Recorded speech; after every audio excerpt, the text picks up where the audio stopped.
All right, I think we're good to go, David. All right, thank you, Brian. Ladies and gentlemen, welcome to the Ethics Committee meeting of the North Carolina State Bar. We are happy to have you with us today. We'll begin to welcome our new members and chat a little bit. But first, it's always necessary to start every meeting with the ethics warning that members of the committee are hereby advised of their duty under the State Government Ethics Act to avoid conflicts of interest and the appearance of conflicts of interest, and are instructed to refrain from participating in any matter coming before this committee with respect to which there is a conflict or the apparent conflict. And if there are people on the committee who need to make us aware of such conflict at this time, please raise your hand or otherwise notify us, or let us know when that item on the agenda comes up. Excuse me. We are proceeding by Zoom and live stream today. If you have questions or comments, Brian and Peter will be the gatekeepers for that. Please use the buttons at the bottom of your Zoom to raise your hand. As we have, the Ethics Committee is a great place for people to chat and debate. We would like to use, if that's tougher to manage on Zoom as opposed to when we are all sitting together, when we're in one room, the chair and council can look at folks and see and kind of manage the debate.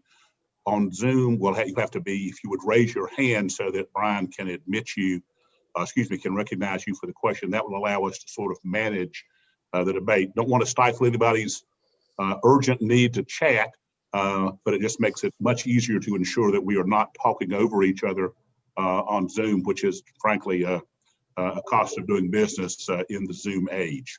The first thing I want to do really is to recognize the members of the committee and have them introduce themselves. We have a full agenda today, and I do want us to move quickly through that. But I think it's important that we all maintain the fellowship and the bon homme that has marked the Ethics Committee really as long as I've been around. We are able to disagree with one another without being disagreeable. And part of that is because we know each other, we respect each other's opinions, and that grows out of shared experience and relying on one another's judgment. So what I'd like to do is to quickly go around the gallery and have folks tell us who they are, if they're a counselor or an advisory member. And also we have some new members, and Brian, we may start with our new members who are joining the committee, both as counselors and as advisory members, and then just sort of call the roll of the other members of the committee. To start the ball, my name is David Allen. I'm the chairman of Ethics Committee. I practice in Charlotte with Nelson Mullins. I do primarily, I do strictly litigation. Whatever walks in the door, I'm happy to do it, commercial and products work. And I represent the 26th Judicial District, at least unless the legislature's changed the numbers, and have been a counselor for several years. Brian. Hi, everyone. I'm Brian Oaten. I'm your ethics counsel, working here at the State Bar. I've been with the State Bar for about 13 years now. And I'm just delighted to help however I can, especially our new members. If you have any questions, don't hesitate to shoot me an email or give me a call. David, do you want to proceed through staff, or do you want me to start spotlighting some of our new members? Let's go ahead and give Suzanne and Nicole and Lenise their moment in the sun, and then we'll start with the new members. All right, Suzanne. I'm Suzanne Lever. I'm assistant ethics counsel. I've been here. This is my 15th year. So I've seen a lot of interesting things. I'm excited for the new people that we have. This is a very interesting committee to be on, and thanks for being here. Nicole? I'm Nicole McLaughlin. I am assistant ethics counsel, and I've been with the bar for 16 and a half years. And Lenise? And I'm the assistant to the committee. Lenise, you all will see Lenise's name a great deal. You'll be getting emails from her. She coordinates everything. She makes this show run. So get used to hearing from Lenise. All right, so David, do you want to go through the new folks? Yeah, let's just go through new folks, counselors and advisory members, and then we'll just go around the rest of the committee. All right, Julie, would you introduce yourself? Yes, I'm Julie Bell. I'm a counselor from Wake County, the 10th Judicial District.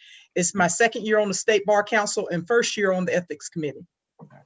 Judge Bell, I should have Welcome, said, Judge Judge Bell. Todd.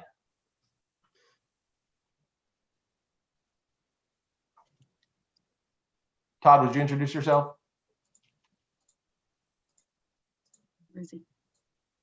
Todd's on his phone, so Okay. I couldn't find him in my pictures here. All right. Judge Cleland, George. Good morning. I'm George Cleland. I'm a counselor. It's my third year, first on this committee from Forsyth County, which I believe is the 31st district. And Bert Kemp. I'm Bert Kemp. I'm the counselor from Pitt County. I'm also the public defender, and I'm very excited to be here. Thank you.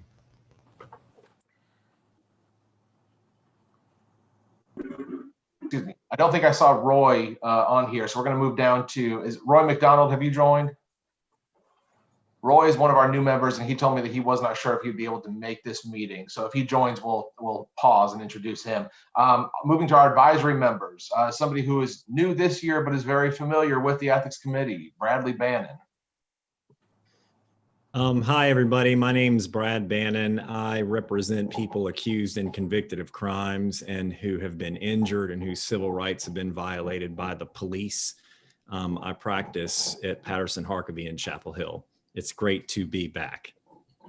Good to have you back, Brad. Sydney Batch. Hello, I'm Sydney Batch. I practice in Wake County, primarily family law and child welfare law and appellate work in those two areas in Wake County, and I'm an advisory member. And newly appointed state senator as of yesterday. Congratulations. Thank you. Laura Burton. I'm Laura Burton. I'm an advisory member, and I practice with Fox Rothschild in Greensboro. Need something? I'm here. Primarily immigration. And I'm very pleased to be on the committee. Thank you. Ellen Murphy. Hi, I'm Ellen Murphy. I'm a professor of legal ethics and associate dean at Wake Forest, advisory member, and I just finished up an advisory member role on the Ad Rules Committee. Christina. Is Christina Pearsall here? Yes, I'm here. Good morning, Christina Pearsall with Shelbury in Greensboro. I'm a commercial real estate transactional lawyer, serving as an advisory member. Great, thank you. And David Saar. Good morning, everyone. I'm an attorney in Greensboro at the Brits Pierce Law Firm. My practice area is mostly things related to intellectual property. Great to be here. I'm a new advisory member. Thank you. Great, thank you. David, those are all of our new members to the committee. Would you like to go through the regular roll? Yeah, thank you, guys. We met most of those new folks at the orientation session and then the new counselors at the new counselors reception, but I do think it's important for us all to have them. You don't get a picture of Todd Brown. I'll do my best Todd Brown imitation. I have a little too much hair, but Todd has ethics experience. He's been on the ethics committee before. He has chaired grievance and has moved back over to bring his erudition to back to ethics. So we welcome Todd as a returning member of our committee. And now, Brian, just go through the rest of the roll, if you would, please. All right, let's introduce Gina, our vice chair. Hi, everybody. I'm Gina Morris. I practice family law at James McElroy and Deal in Charlotte, North Carolina, 26th Judicial District. I've been practicing law for 28 years and been on the council. This is the beginning of my third. Thank you. Tom Anglem. My name is Tom Anglem. I'm a counselor for District 2, which is Beaufort, Martin, Washington, Turrell, and Hyde. I'm a prosecutor. I have been for about 28 years. It's my second year as a counselor and second year on this committee. Great, thank you. Jerry Collins. My name is Jerry Collins. I practice law in Murphy, North Carolina in the 30th Judicial District, which is sometimes referred to as the 43rd Prosecutorial District. And I'm in my 9th year as a counselor on North Carolina State Bar Council. Thank you. Dion. Hi, guys. I'm Deanne Fortner. I'm from Johnston County, which is the 13th Judicial District, and I practice family law with Woodruff and Fortner. Happy to be here. Thank you. Kevin Kiernan. I saw Kevin on here before, but I no longer see him on my list. Kevin, are you here? All right, we may come back to him. Alan LaCroix. Hi, I'm Alan LaCroix. I'm from Burke County. I represent Burke, Catawba, and Caldwell counties. I believe that's 36th district. I'm in general practice as a solo practitioner, and this is my 6th year on the council and on the ethics committee. It's good to see everybody new. Great, thank you, Alan. Takia Lewis. Good morning, everybody. I'm Takia Lewis. I'm the counselor for the 7th District, Hertford, Bertie, Northampton, and Halifax. And I'm in private practice. I'm a defense attorney. I do mostly criminal defense and personal injury cases. Thank you. Bill Mills. Hi, I practice in Durham. I live in Durham, and I believe I've been on the council for 8 years. It might be my 9th, and I've been on the ethics committee from the inception. So it's a great committee. Thank you. Thank you. Mike Ramos. Yeah, Mike Ramos, counselor for District 15. That's Brunswick, Bladen, and Columbus counties. If you're ever watching the Weather Channel and there's a hurricane coming and they say it's going to hit between Wilmington and Myrtle Beach, that's where I live. And I practice mostly death penalty defense. Thank you, Mike. Eben Rawls. I'm Eben Rawls. I'm a counselor from the 26th Judicial District. This is my 6th year on the council and my 6th year on ethics committee, and welcome everybody. This has been an interesting ride for the past 6 years. Alan LaCroix and I have been together as Warren Savage as incoming counselors, and it's been, you're in store for a lot of interesting questions and inquiries. Steve Robertson. I'm Steve Robertson. I'm from Greensboro, North Carolina, certified specialist in family law. And I too am of the same class as Evan and Alan and Warren. Going into my 6th year. It is a fascinating work we do there, I think. Warren Savage. I'm Warren Savage. I am a counselor from Wake County, one of the many, and am a claims counsel at Lawyers Mutual, the legal malpractice carrier for many, many of the private practice attorneys in the state. And I've been doing that for at least 15, well, I don't know what now, 16 years, something like that. And I've been on the council for 6 years, and I'm very glad to be part of the ethics committee. It's the best committee in the whole State Bar Council. Hear, hear. I know we have some folks from the Office of Counsel that are on here, but we're all still friends. John Webster. I don't think John Webster has made it on, but he is our remaining counselor member of the committee. So I'm going to move on to the advisory members. Lamar Armstrong. Good morning. Lamar Armstrong. I'm from Johnson County. This is, I believe, my 3rd year as advisory member to this committee. I'm in private practice, mostly civil litigation, mostly plaintiff side. Do a little bit of everything, do some domestic, do some appellate work, and I work with my mother, Marcy, and my father, Lamar. Marcy, of course, is a current vice president of the State Bar, and I believe she's on this call. So look forward to another great year with you guys. Thank you, Lamar. Amy Hunt.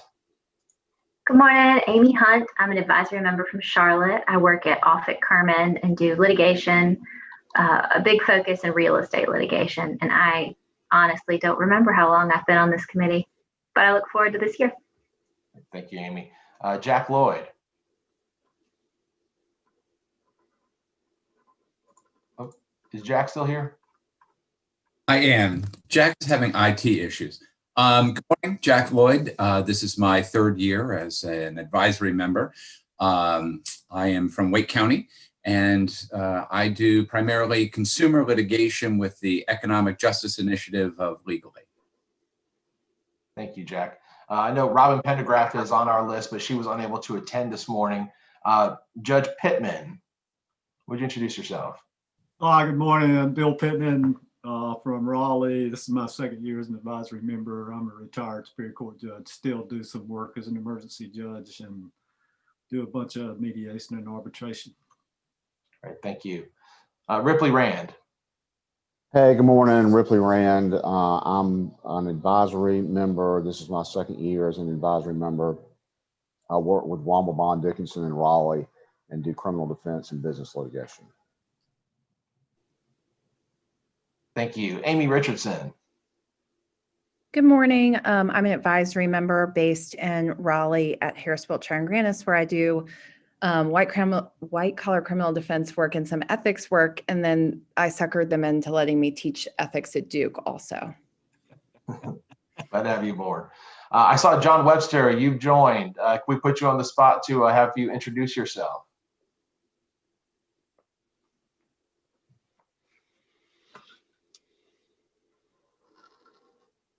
I believe you're still on mute.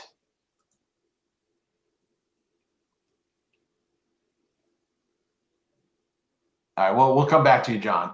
I know we have some of our officers joining us today. Barbara, would you say hello to everyone? Introduce yourself. Good morning, Barbara Christie. I'm current president of the State Bar. Just want to welcome all of you. Ethics Committee is near and dear to my heart. Spent several years on it. And really, I think this committee kind of breathes life into the rules, and the guidance that you offer keeps a lot of people, I think, away from grievance. So it's very important. Special welcome to our advisory committee members, because you offer us some depth in areas of practice that aren't represented. So thank you. Thank you, Barbara. Darren Jordan.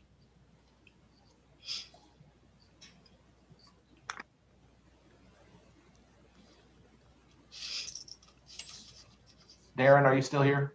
Darren is our president-elect. I want to move on then. Colin, would you introduce yourself? Thank you, Brian. I'm Colin Willoughby. I'm past president of the State Bar. I practice law at McGuire Woods in Raleigh. Thank you all for serving on the Ethics Committee. You do a great service.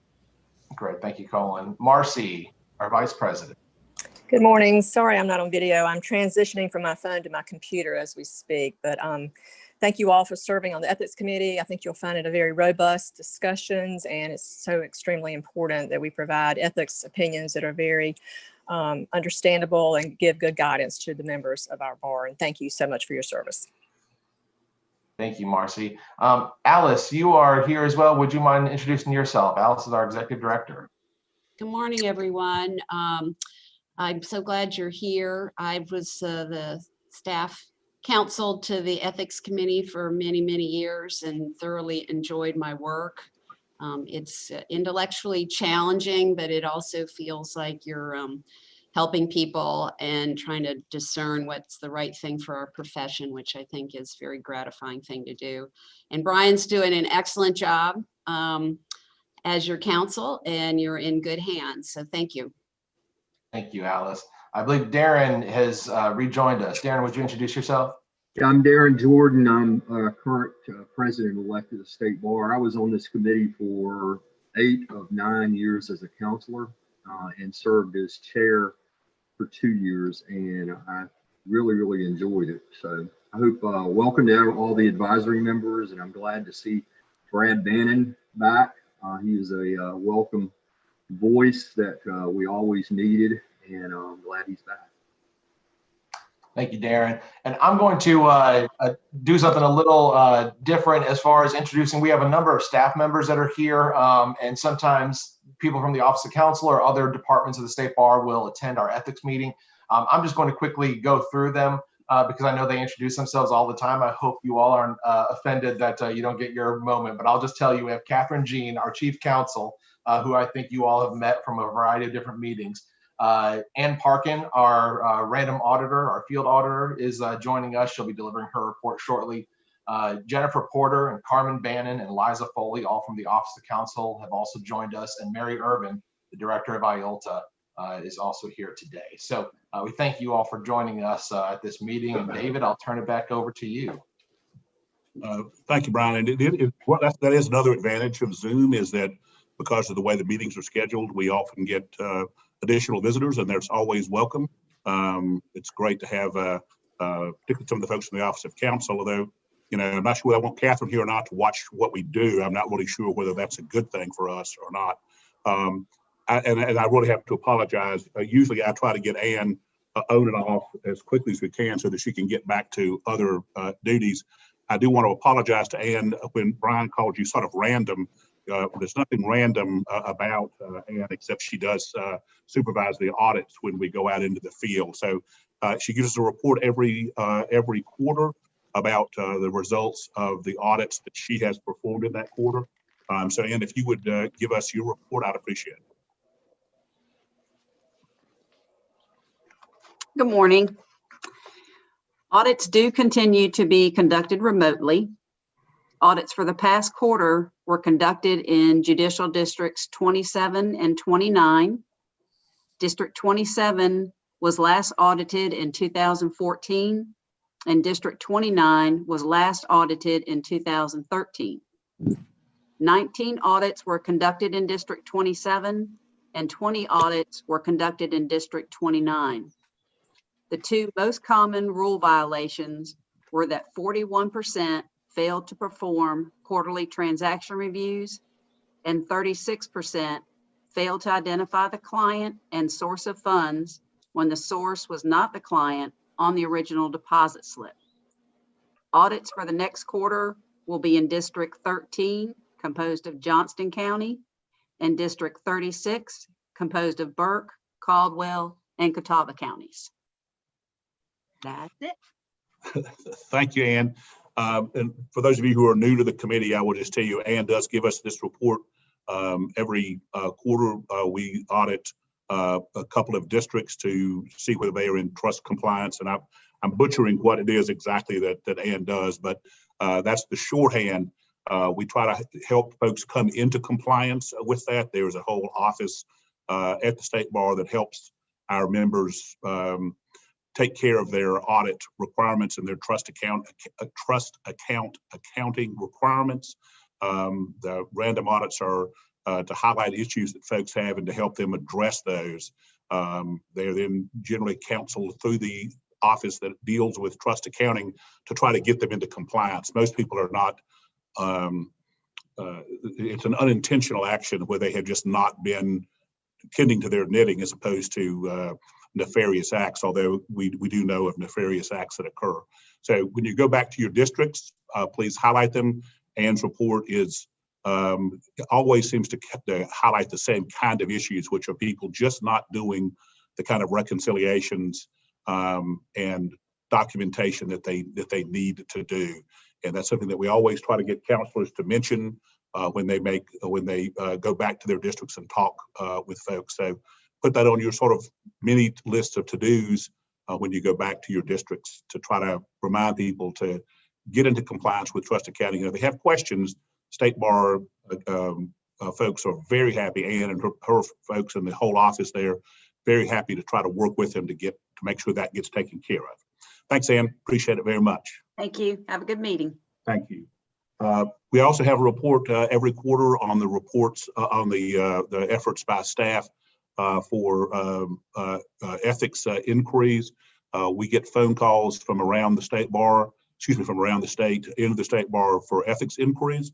And Suzanne, tell us about the numbers and a little bit about how that works, just for the folks that are new, both advisory and to the council, about the ethics hotline and the work that you and Nicole do with respect to phone calls. Thank you. Last quarter, we had just under 800 ethics inquiries that Nicole and I and Brian answered. That's a little bit lower than usual, but January is generally our lower quarter. And these past couple months have certainly not been the norm, so it's not that surprising. David, I think you asked at the last meeting what were the majority of the calls about that we got, and I had IT do a spreadsheet for us, and it turns out that 25% of the phone calls are conflict of interest questions. That category is actually 3 times higher than the next highest category. The next highest was trust accounting, followed by fees, confidentiality, unauthorized practice, advertising, withdrawal, firm dissolution, real estate, and duty to report. We have several more categories, but those were the highest. I assumed that conflicts of interest would be the highest, but I did not realize that it was actually a quarter of the phone calls that we answered, and 3 times higher than the next largest. So that was interesting to find out. Great, thank you. Again, when you go back to your districts, remind people that if they have questions, this is an easy way to get an answer. You'll find that members do ask you often, you as a counselor or as an advisory member of ethics, your opinion on matters. And the short answer to most of those inquiries is, call Brian, call Suzanne, call Nicole, or email them. And that's an easy way for folks to get some real advice about what to do. That's a great service that we offer, and one that is sort of under recognized by the membership. So it's a great service that the State Bar provides, and I encourage you to have your members use it if they need that. Brian, tell us about what the staff's been up to with respect to CLE presentations in the last quarter.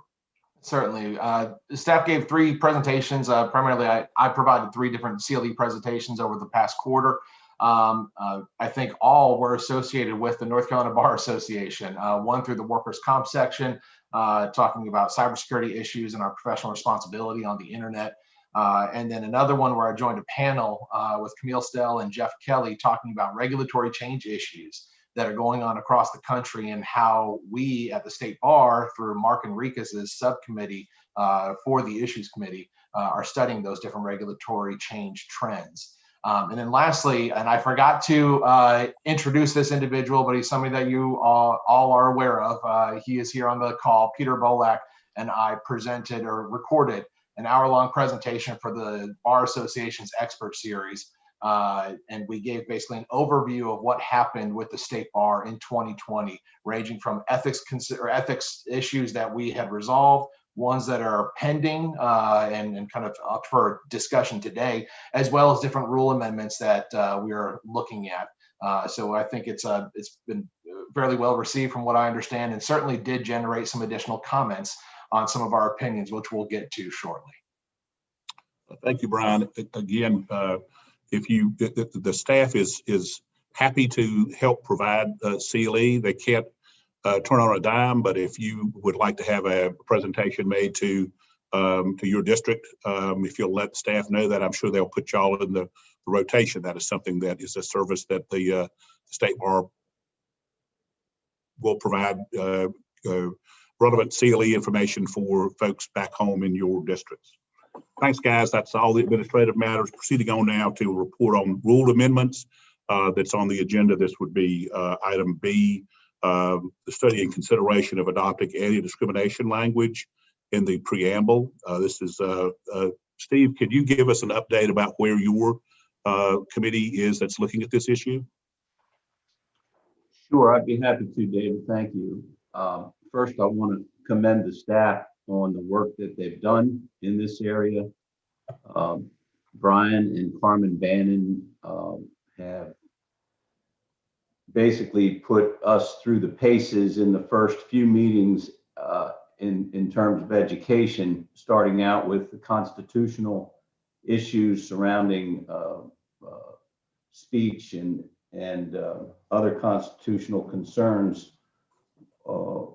in rules like this. The ABA has proposed a model rule. We have looked at that and we've studied that and the constitutionality of it and where along the constitutional speech versus regulation spectrum these considerations fall. There was a recent decision out of Pennsylvania that dealt with a constitutional challenge to the rule, to Pennsylvania's rule, and the devil's in the details. The wording of that regulation, that Pennsylvania rule, ran afoul, according to the district court judge who ruled in that matter, of the constitutional concerns and a preliminary injunction was granted that struck down the Pennsylvania rule. I think the opinion contains some guidance as to how to draft a rule that may help us as we move forward in our work, whether or not we decide that North Carolina should have such an anti-discrimination rule. Secondly, we looked at other states among not just Pennsylvania, but a sort of a wide-ranging survey of other states that have adopted anti-discrimination language for enforcement purposes. And there's really a split. Many states have, many states haven't. And that's helped to guide our thinking. And finally, in our last meeting, we went through some hypotheticals that were enlightening, to say the least. And I encourage all the members of this full committee to look at the materials beginning, I think, on page 13 of what's in our package today, because there is presented more than a dozen different hypotheticals of situations, some based upon real cases that came before various state regulatory bodies. And it's a real eye opener in terms of what conduct and what contexts might discriminatory conduct arise that would end up before the disciplinary committee. And that's where we are. We're sort of at a pause at this point. I think we've come to a place in our education around this topic that that we sort of have to consider where we go from here.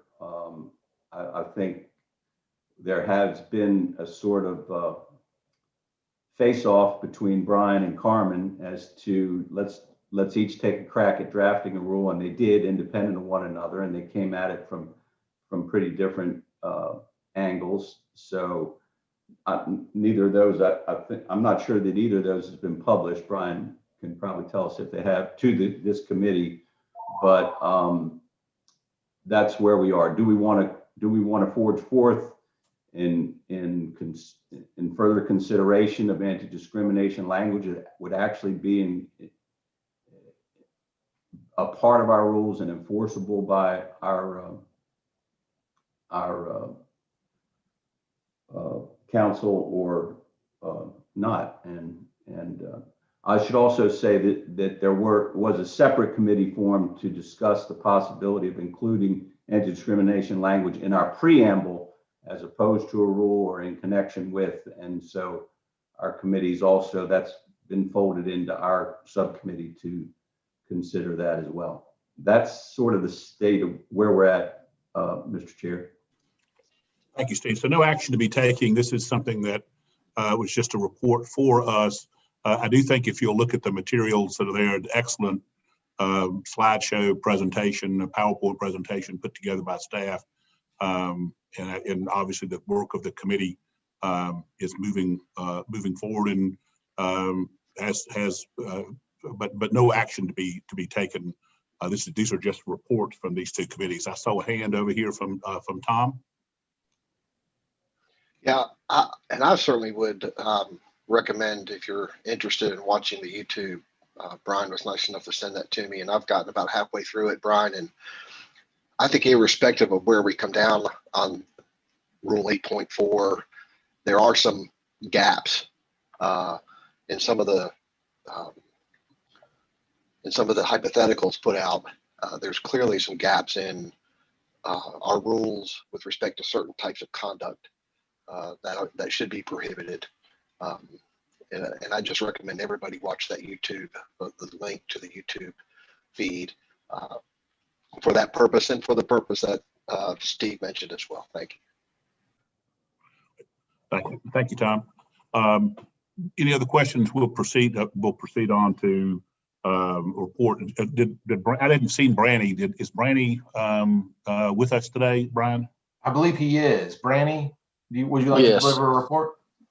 Well, I really can't add any more than what you've put in your memorandum in the materials that were provided. We had our meeting. We haven't had a second meeting. We're hopefully going to have it soon, later this month, 1st of February maybe. But in our meeting, we did have a presentation by Jim Drennan, which I'm a big fan of Jim with the School of Government, but I think Jim's presentation is very informative and eye-opening, to say the least. I think that type of presentation would be the kind of thing that we're hoping to head towards. Again, we will. We don't have a report today. We should have more to talk about, hopefully in the next meeting. Super. Thank you, Brandy. And Chair, appreciate your willingness to continue to foster this committee along, even though you've moved over to grievance. You're continuing to, so you'll have, I see there's a lot of hats on top of your head. So we appreciate your willingness to keep pulling the plow for us on this important committee that is looking at those issues for us. And you will notice, folks, that a number of our subcommittees were not able to meet between in the last quarter. Usually Brian works folks very, very hard. And I don't know whether it was COVID or the holidays or Brian's children, but he did not apply quite the prod that he does to some of our subcommittees this time. So we have a lot of subcommittees who were not able to meet over the holidays. And that is, as Suzanne said, about the number of ethics inquiries we get on the hotline. This is often the case with us when you're trying to work between, in a normal year, between Thanksgiving and Christmas. Most subcommittees find it very difficult to find the time to actually meet. You'll hear that as we go through the subcommittee reports. We'll turn to those now. Subcommittee reports. This will be number one, the inquiry of Busker. This does not deal with musicians in the London Tube. This is a different kind of Busker inquiry. So this is the use of machine learning in the law practice. And Brian, this is your presentation. Mr. Savage, this is your subcommittee. Yes, I'll take that. And just to follow up on you, anytime I can blame my children for my failure to do anything, I'll take that opportunity. But nevertheless, yes, we weren't able to meet this past quarter. We are actually searching for an expert in artificial intelligence, somebody that can come in and talk to us and kind of educate us on the different parameters of artificial intelligence in a law practice, which will hopefully guide our decision, our thought process as we try to figure out what the opinion should say, how far in depth the opinion needs to go, and things of that nature. So we are, I've got a couple of leads, and I'm expecting that we will meet at least once over the next quarter, hopefully twice, but we were unable to meet, so there's no formal report. But certainly the committee needs to continue its work, and would recommend that it stay in subcommittee. Warren? Mr. Savage? I agree. Yeah, let's keep it in subcommittee. I feel like we have a lot of work. I stumble across new articles every day that open up issues that I think we're going to have to look at. So I think this is going to be one that might take a while to get through. All right, then no action to be taken on item one. That will stay with your subcommittee. Thank you, Mr. Savage, for a brief report. We appreciate those. This will be number two, inquiry of grievance. Alex Nicely, lawyer possession of contraband during representation. This is a staff presentation, will be handled by Nicole. And I've always wanted to say this. I recognize the gentlewoman from Ahoskie. Takia, this I think is your subcommittee. Is that correct? Yes, it is. Okay, Nicole, you or Takia want to tell us about what where we are on the inquiry of grievance Nicely? This is another subcommittee that was not able to meet during the last quarter. So there's still a little bit more work to be done. The subcommittee met just prior to the October meeting and made some revisions, but because of scheduling conflicts, we weren't able to meet again for the subcommittee to review those revisions. So I'm asking that it remain in subcommittee, but this is the opinion that addresses a lawyer's possession of illicit pictures of a minor child engaged in sexual activity. The opinion goes through an analysis of that is contraband, and lawyers have to follow the law. The law doesn't allow any exception for a lawyer representing a client to possess the contraband. So that's where we are on this opinion. So Kia, this will stay with your subcommittee and come back to us next quarter? Yes, I agree with Nicole. I think that we can probably get there by the next meeting. We just have to be able to coordinate so that the subcommittee can meet, but I don't think that it's going to be anything that's an extended process. Great. So I think it should stay in subcommittee. Super, thank you very much. This will be, then we'll just leave that with subcommittee and expect to hear from y'all next quarter. The next one, number 3, inquiry of grievance, Barry McNeil, professional responsibility in identifying and avoiding counterfeit checks. Nicole, this is also yours. And Jack, this is your subcommittee. So again, we weren't able to meet because of scheduling conflicts in this tight time frame, but this is an inquiry that we got from the grievance committee. It addresses the lawyers being duped into a widespread and commonly known scam targeting lawyers and their trust accounts. The lawyer gets a call from or an email from someone and says that there's a defendant that owes them money. And the opinion goes through an analysis of how the lawyer failed to recognize the scam and then acted on the scam. I think we need to meet again. The subcommittee wanted to revise the opinion to address some additional issues. So I'd like for this to remain in subcommittee. Okay, Jack, anything to add to that? I have no. Thank you so much, Nicole, for sharing that, and I absolutely agree. Thank you. Okay, that one will remain with the subcommittee, and we'll hear from y'all in March, April, sorry. Then the next one is inquiry of staff. This is the contemporaneous residential real estate closings. And just to take a minute for our committee members, we get inquiries that come up from members who have questions that they need to have answered or posed for us, such as the first one here, inquiry of Buster. Then we have questions that come over from grievance or from the Office of Counsel that come across, where they're interested in having the ethics committee opine on matters that have arisen that they've seen in their work. Then we have questions from staff, issues that, for instance, come up with the hotline very often, or that staff just through their research and staying up to speed on what are hot topics in the world of professional responsibility that they highlight for us. So inquiries come in from all different directions. This one has come from staff, contemporaneous residential real estate closings, and this is Suzanne. This is you, and Jerry Collins. This is your subcommittee. Right. Yeah, so this subcommittee was able to meet. We met December 15th, and this inquiry actually came to us from Jennifer Porter and some of her experiences that she has had with reviewing grievances. And I'm actually going to ask Jennifer if she will do the presentation on this opinion. She basically wrote the opinion, which is fantastic. So I'm just going to turn it over to Jennifer. Okay. Thank you and good morning. So as Suzanne noted, in the course of handling grievance matters that involve double closings, which are closings that involve one piece of property and on the same day it's being transferred from the record owner, which we call A in the opinion, to a middle person who we call B in the opinion, to the end buyer who we call C in the opinion.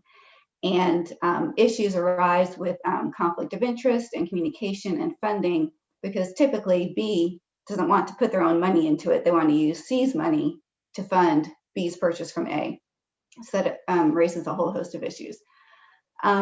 I grew a little concerned with some of the responses that I was getting. I wanted to make sure I wasn't living in a little ivory tower. And so I consulted with some real estate professionals, including Barbara Crispy, our president, including some of our real estate specialists from the State Bar, and also including some members from the Bar Association's real property section. And Peter Knipe was one of those. I think he is on the call this morning as well. And uniformly, they all agreed with the concerns that I had, which made me feel like I wasn't, on an island by myself. That was good. But Mr. Knipe brought up that it would be useful to have an ethics opinion that addressed these issues, to do exactly what Barbara Christie mentioned, which is keep members away from grievance, give them some necessary guidance, because as Mr. Knipe had observed, often young and experienced lawyers are targeted to carry out these closings that have these issues. And then once the draft opinion was out there, we were contacted by Dan Portone, who suggested including assignments, because typically this B person is going to go about this one of two ways, either with a double closing or with an assignment, both of which allow B not to put their own money into it. So we incorporated that into the opinion, and that is where we are today. Okay. And this committee is ready for a report. Jerry, do you have a motion to put before the ethics committee? Mr. Chairman, the subcommittee would recommend that the proposed opinion be published for comment. We worked on this a little bit. Jennifer did a huge job of drafting. I understand that Nicole and Suzanne also contributed to that.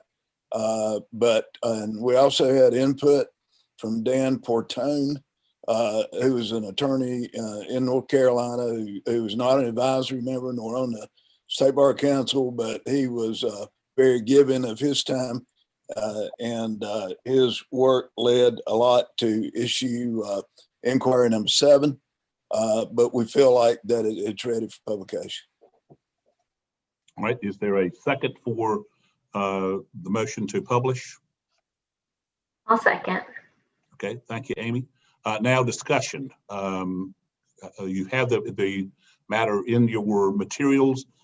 Suzanne or Jennifer, do either one of y'all want to add anything more to this? Or are there questions or comments from any committee members?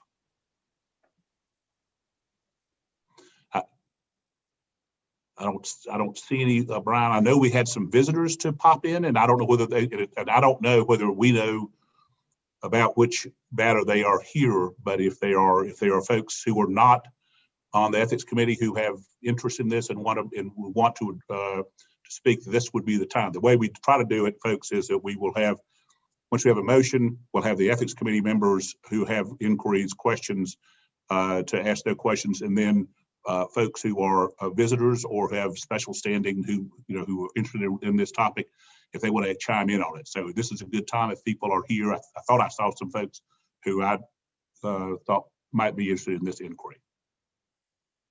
I'm not asking for further discussion. I just want to make sure that everybody has had a chance to ask any questions that they have about this inquiry. Brian, I don't see any hands. Are there any questions or inquiries? All right, in that case, okay, no, there are no inquiries. The way this works, folks, is that the matter will now be will be published for comment in the State Bar Journal. The comments will all be received and reviewed by the Ethics Committee, and then if we will then either deal with those comments, or if there are not any, submit the matter onto the council for adoption. So the motion now is for publication of this opinion on the lawyer's professional responsibility with respect to contemporaneous residential real estate closings. You'll see that this is the new way we're having to vote. We used to have voting on the side, but please use this poll to vote to approve the motion, vote yes, vote no to disapprove the motion. So that looks to be unanimous, at least from my report. Agreed. All right, thank you. That matter will be sent for publication to the State Bar Journal. I'm sorry, I have stuff popping up on my screen. It's a little distracting for me. I'm sorry about that. The next matter then is the inquiry of Brocker, lawyer participation in Google screened prepaid pay-per-lead advertising program, lawyer participation in a pay-per-lead advertising program. Gina, this will be your subcommittee, and staff presentation will be by Suzanne. This is another one that we did not get to meet, but we do have a Zoom meeting scheduled now for the 27th at 1 o'clock. So anyone that is interested in this inquiry, please let me know and I'll be happy to send you the Zoom information. This is another pay-per-lead advertising program. One of the main differences is that you get a type of badge like Good Housekeeping seal of approval, but you get a Google screened seal of approval. There's a couple of other unique issues as far as what the lawyer has to pay to participate. But in any event, Zoom meeting, the 27th at 1, be there, be square. Thanks. Thank you. And by the way, all of our meetings are, of course, public meetings, and so they are available to anybody who wants to join in and have a look to see what that discussion is about. The chair recognizes the gentlewoman from Mecklenburg. Gina, do you have any anything to add to that report? Nothing except for the fact that people really do need to be aware when we're dealing with these, how many rules are implicated and how slippery the slope is. I mean, these advertising opinions, I feel like, are the ones that really snowball on us. So I hope people will look at what Suzanne's done and get us their thoughts or appear at the meeting. Thank you. Thank you, Gina. And that is another, obviously, another aspect of what we do here. When we see these opinions, you know, we can always have a chance to talk about them as a committee of a whole when Gina's committee comes back to report to us next quarter. But if you have thoughts about it going into this, certainly you can contact Suzanne or Gina or attend the subcommittee meeting. You don't have to be a member of that subcommittee if something attracts your interest and you want to, you want to be part of that discussion. Please feel free. We encourage you to go ahead and let staff know that you want to be part of that. It's the reason that Suzanne sort of said, be there, be square. So we're happy to have your participation in that. So that will be the no action taken on that. Gina, thank you. We'll look to hear from y'all again next quarter. Now, reconsideration of prior inquiries, and this is the area on the agenda where, as I said, when we publish matters and we get the State Bar Journal and we get comments from them, then we consider those comments to see whether we need to reevaluate the position that's been taken by the Ethics Committee in light of what the public and what the profession has chimed in on. So the first one of those, surprisingly, did provoke some comments. This is communication with judges. This is an inquiry that's been around for quite some time. Brian, your presentation, and I know Judge Rader, I don't know whether Judge Rader is with us. He's unable to make it today. He's moved on to grievance as well. So Brian, are you going to make the presentation here, or do you? Yes. Okay, go ahead then, please. Sure. So, and I'll just kind of let everybody know, not just our returning members, but our new members in particular. You see in our materials, we published 5 opinions this past quarter, and we received comments on all of them. And some opinions received a lot of comments. This is not typical, but I have to say, I was thrilled to see the level of engagement that the profession had with our materials, even though a great deal of it, they didn't like the opinions, but still I think this is the part of that self-regulation process and what we do at the Ethics Committee in providing this guidance through these ethics opinions. And we can get the feedback from the profession on whether something is impractical, whether folks feel that the opinion interprets the rules in perhaps an incorrect way or just a different way than they were viewing them. And so I just have to say, I'm really thrilled with the level of engagement that we received from the profession over this past quarter. Talking about 2019 FEO4, this is an opinion, like David said, it's been around for a while, or the inquiry's been around for a while. This opinion discusses the different professional responsibility considerations a lawyer has in communicating with a member of the judiciary. We've had a number of different situations brought to us over the years over, exactly what constitutes an ex parte communication in light of the new rule, or I guess more recently adopted Rule 3.5 that redefined ex parte communications. And so this opinion sought to kind of take all the other opinions out of the equation, because we have a body of opinions stretching back into the 90s. And this was supposed to be the new opinion that would assist lawyers in determining what can you say at what point, and how should you communicate with a judge on particular matters. The comments, we received 9 different comments, 8 were opposed, 1 was in favor of the opinion.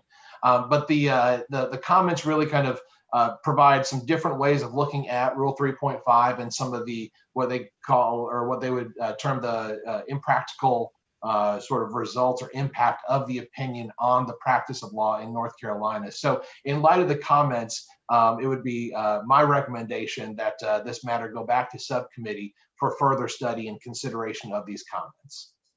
And I think as far as the subcommittee members, we've had a lot of shifting with new folks being sent over to grievance and other folks rotating off. Jerry Collins and Steve Robertson remain on the ethics committee from that subcommittee that produced this opinion. So I think it'd be appropriate to call on either of them for their thoughts. Yeah, the chair looks to the gentleman from Greensboro or the gentleman from Murphy, one of whom, for any motion with respect to this matter. Yes, David, we would move that go back to subcommittee because of the comments that we have received, for the subcommittee to be able to evaluate that and perhaps massage the language if we deem necessary. Okay, great. So that would be a motion. Thank you, Jerry. Is there a second for that? I would second that motion with the observation that when you asked for a volunteer to step forward, what happened was neither Jerry nor I stepped forward, but the rest of our subcommittee stepped back. Yeah, this if we were to publish the names of people who have served on this committee, it would be a veritable rogues gallery, including the current chairman of the ethics committee. This has been a subcommittee that has been around in dealing with this question, other permutations of this question, for, I don't know, several years. So we appreciate y'all at least not stepping back, Steve. All right, the motion then before the ethics committee, I'm sorry, is there discussion with respect to sending this matter back to subcommittee? I see the vice president's hand up. Hi, hold on one second. Sorry about that. I don't know what the rules are about me being on a committee or not being on a committee, because Vice President, I don't know how that all works. I would like to get notice of the meeting if that's possible, because I've been involved for a while. Yes, absolutely, Marcy. Indeed have. Okay. Did you have a question or comment beyond that, Marcy? I just wanted to make sure. I just don't know if I'm supposed to be on the committee, off the committee. I don't know how all that works, but if I could just have notice of your meeting, that would be great. Well, we sure want your input, whether you're I don't know whether you can officially be a member of the subcommittee or not, but whatever you do, we want to know what you think. So that's good. Thank you. Okay. And Lamar, is your hand up as well? Yeah, I just had a thought, and this is probably nothing that hadn't already been well thought about, hearing the comments about how many people served on the subcommittee. But in reading some of the comments, it struck me that if we don't already have someone on the subcommittee that's in the workers' compensation field, and there were maybe 1 or 2 others that members of the bar raised questions that are specific to their areas of practice as to why this opinion might pose some problems, like in workers' compensation settings and so forth. That might be a good idea. I say Brian shaking his head, so he probably long since thought of that, but just a thought I had. Thank you, Lamar. All right. Thank you, Lamar, for those comments. Are there other questions or comments? If not, the motion before the committee is to return this matter to subcommittee in light of the comments that are received for review. All those in favor say aye, or excuse me, vote yes. All opposed, vote no.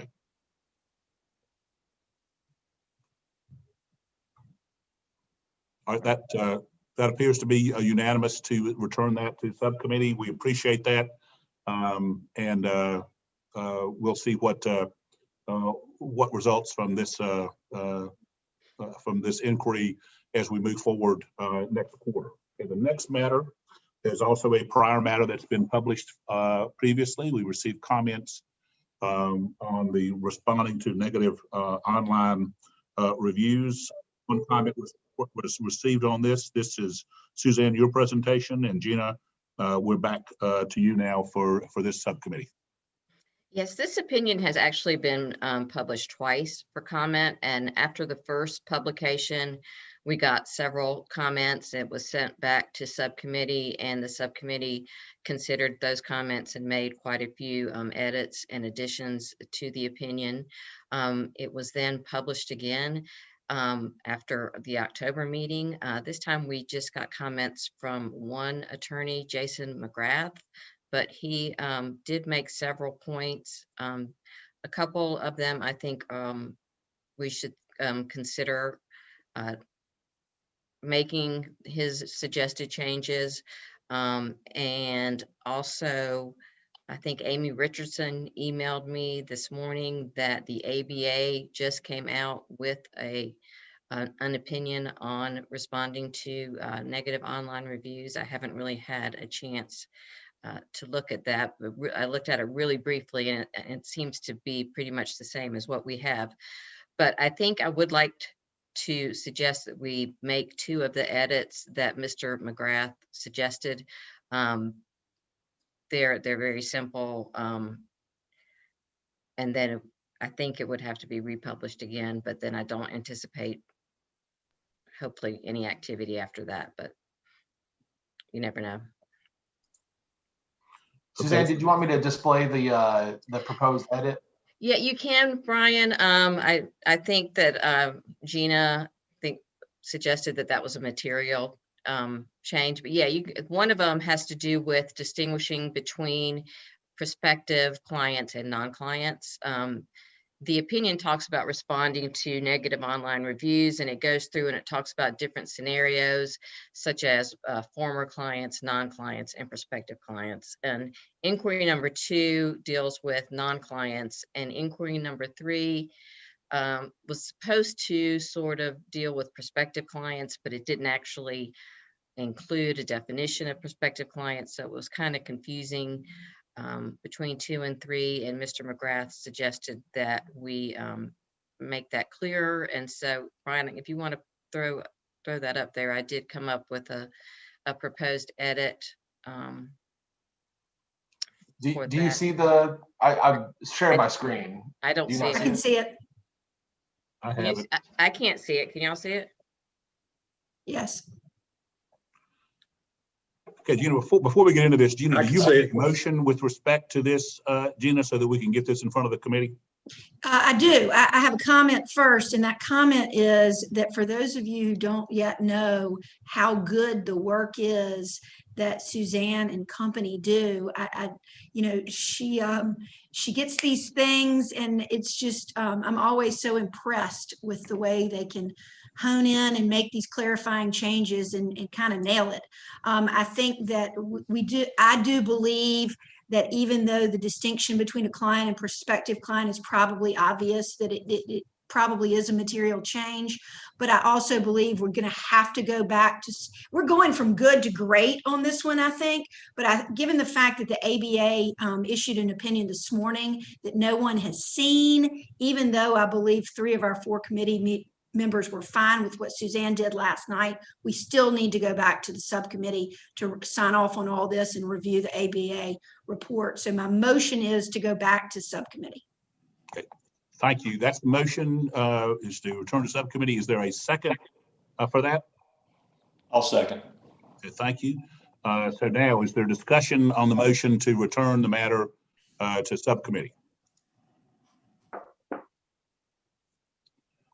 I don't see anybody. I don't want to, it's hard for me. I don't want to overlook anybody. If anybody has questions or comments, if not, then the motion in front of the ethics committee is to return the matter to subcommittee for additional work, or at least for additional review in light of comments and the position.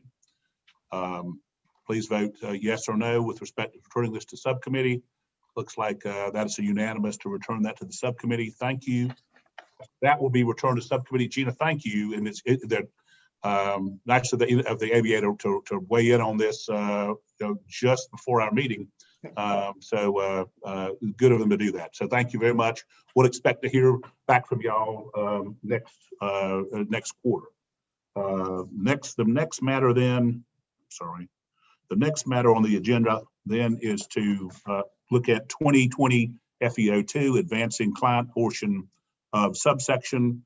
Mr. Savage, this is your subcommittee, and Nicole, this is your presentation. This is a matter that's been sent. It was published for comment. We received two comments back.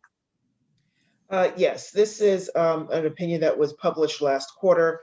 It's about lawyer advancing the client's share of the settlement prior to the funds clearing the lawyer's trust account. So the two comments that we received, one lawyer said that it's a gift of an interest-free loan to the client. It violates Rule 1.8A, which is the rule on doing business with the client. And it is the same as gifting a tablet, which the Ethics Committee has previously said it is prohibited in 2015 FEO3. Another lawyer commented that it gives larger firms the opportunity to buy claims, which is wrong, and also points out that things can go wrong post-settlement.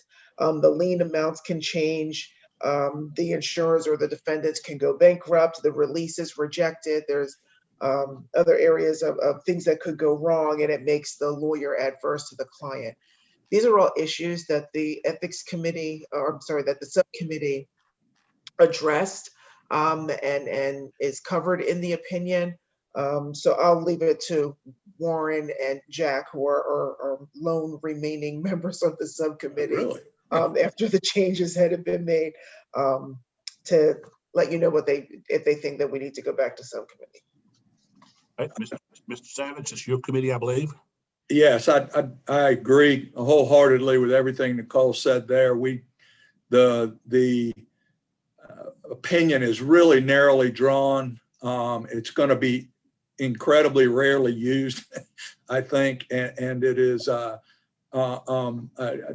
think these very issues were carefully considered by our committee already.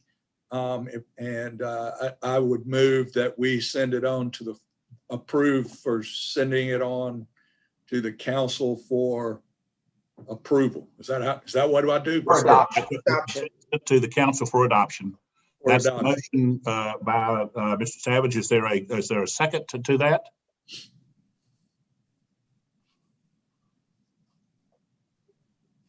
Well, shoot. No, sure, I'll second that. I'll second it. Thank you, Bill. All right, so now the matter is on for discussion now. There's been a motion to second to send this to council for adoption.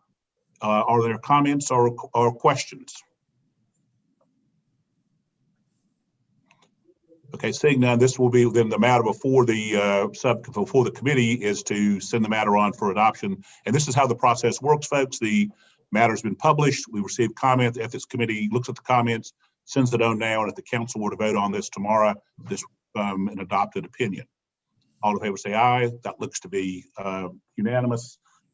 Thank you. And that matter will be sent on to the council for adoption at its meeting on Friday. The next is 2020 FEO5, lawyer's responsibility in avoiding fraudulent attempts to obtain entrusted client funds. Brian, this is going to actually make you do a little work now. This is your presentation, and Alan, the gentleman from Morganton, from Burke County, we recognize you for this subcommittee. And Brian, this is your committee. Great, thank you, David. This is the inquiry from grievance concerning a lawyer's responsibility in trying to avoid wire fraud. And just by way of brief background, this really stems from really 10 plus years of attempts to inform lawyers of the various wire fraud scams that are out there. The Grievance Committee has seen a number of grievance complaints about these attempts, these scams, successfully targeting lawyers. And so this opinion seeks to clarify just what a lawyer's responsibility is when dealing with these wire fraud scams, particularly in residential real estate transactions. We did receive one comment on the opinion. It was not a negative comment. It was, I think, a helpful comment. The comment pointed out that in inquiry number 4, and while I'm talking, I'm going to go ahead and share my screen because there's a proposed, I'll have a proposed modification that I think is immaterial and does not require republication here. But the comment essentially pointed out that inquiry number 4 really was asking 2 different questions as originally drafted. I think this is one of those situations of we know what we mean, but how it comes across to somebody who's not in this process sometimes can be confusing.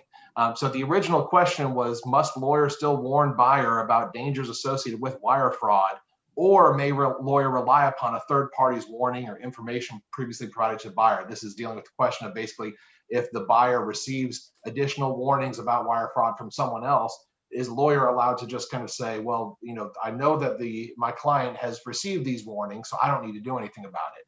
The committee wanted to answer essentially that even if a buyer or your client receives warnings from someone else, yes, lawyer still has to provide those warnings. Lawyer is not allowed to essentially just absolve him or herself of professional responsibility in providing this information to the client.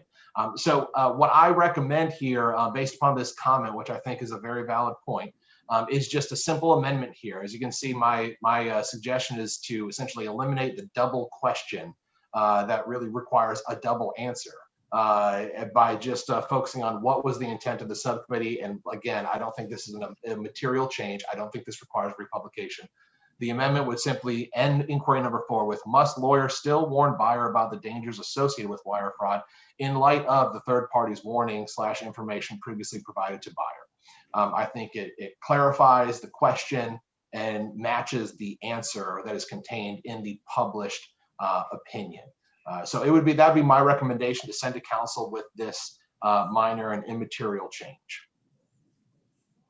Okay, and Alan, do you have a motion for us on this matter? Yes, David, I would make that motion that Brian just indicated, that we send it for adoption with the change that Brian has made pursuant to the good comment we received. That would be my motion. Is there a second for that? Seconded. Okay, sorry, I can't see who that was. I'm sorry. Tom Anglin. Thank you, Tom. I appreciate it.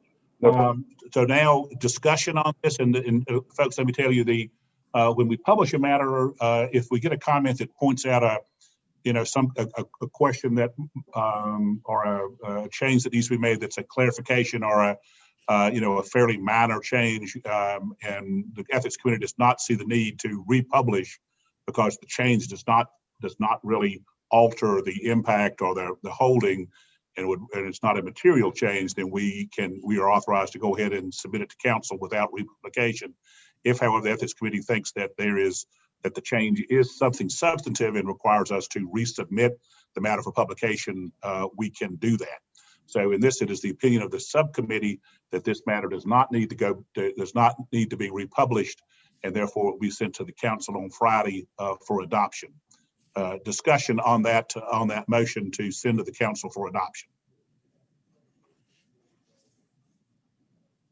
All right, if there's, I don't see any hands, no questions on that, then the motion before us is to send this matter on to the council for adoption.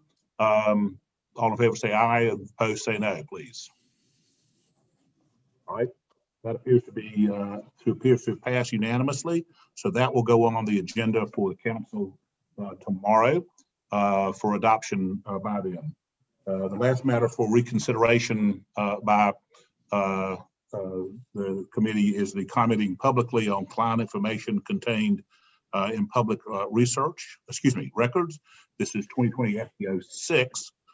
Suzanne, you and Mr. Rawls have provoked an incredible amount of comment. This is maybe the most I've ever seen on us, which means you did a great job. So the chair recognizes the gentleman from Mecklenburg, and Suzanne, this will be your presentation for staff.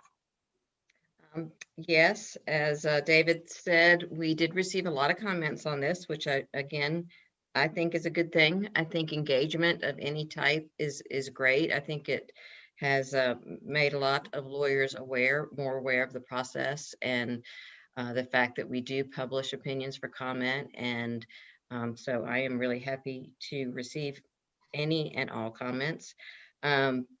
These were all negative. And there were a lot, but I will say that a lot of them were mostly one sentence or two sentences simply stating they didn't agree with the opinion, or they didn't like it. There are some comments that have some substantive suggestions. Obviously, this is going to go back to subcommittee. I think our task then is going to be to go through these comments and see where there are some helpful comments. I think ultimately this might result in a rule change, because I really feel like the rule says what we said it said in the opinion. I'm not sure how we can interpret it any other way, but we certainly can work on amending the rule. And I think that's probably where we're headed, but I'll let Evan speak to that. Mr. Rawls? Thank you. Thank you, Mr. Chairman. And I want to thank Suzanne, because Suzanne really set the table for us, our subcommittee, because prior to our meeting, it was Amy Richardson and Bill Pittman, myself and Suzanne. Suzanne had gone out and canvassed the 50 states and how 50 states deal with this 1.6. And there are 10 states that have modified the rules in 1.6 to allow lawyers to speak about non-confidential, non-secret, and publicly known or generally known public record matters in their own cases. New York especially has a good rule that has some good definition. But when we met, we decided to limit the scope of our inquiry to the specifics of In re Con, and not spread out and look at potential rule changes, even though it was discussed at the beginning. So we answered the narrow question presented to us, and it's correct as is presented. There are 4 other states that have, and the ABA, that have looked at this issue and answered it in the same way that we did. So it's consistent with the states that have addressed this. We also looked at the First Amendment issues and decided that was not in our wheelhouse. That is not for us to decide. That is for a court to decide. Ours was merely an interpretation of the rule. So we've got a good guidebook with the other 10 states and looking at their language. So the question before the committee is, and by the way, the comments that we got certainly were predicted and predictable. When we first decided to publish this opinion, there were a number of members of the Ethics Committee that weighed in basically on the side where the comments have weighed in on. So, and Suzanne has, I think, nailed it. I think the issue is whether or not we send this back to subcommittee to try to rework Rule 1.6. And I don't think there's any way to rework 1.6 as it is presently stated.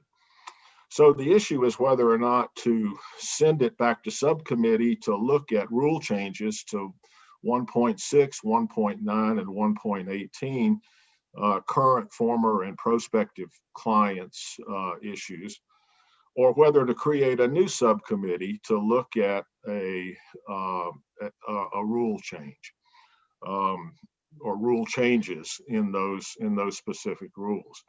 So I'm gonna let Amy and Bill weigh in.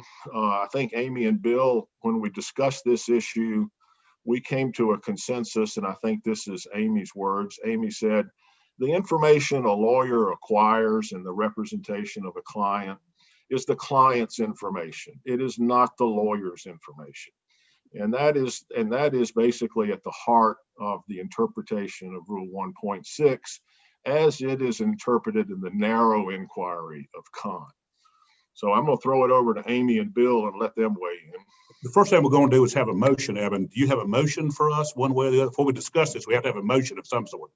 Well, I guess my motion is, I think it's fruitless to send this back to rework under the present structure of 1.6. I think the motion would be to refer it back to subcommittee to examine possible rule changes to 1.6, 1.9, and 1.18.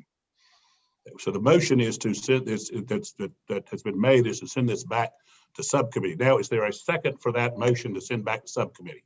I'll second. Okay, thank you, Judge.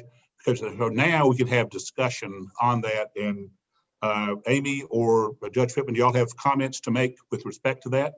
And I'll just note, Amy had to step away because she's also a member of the Client Security Fund Board, and that meeting recently started. So she's unfortunately not with us at this moment.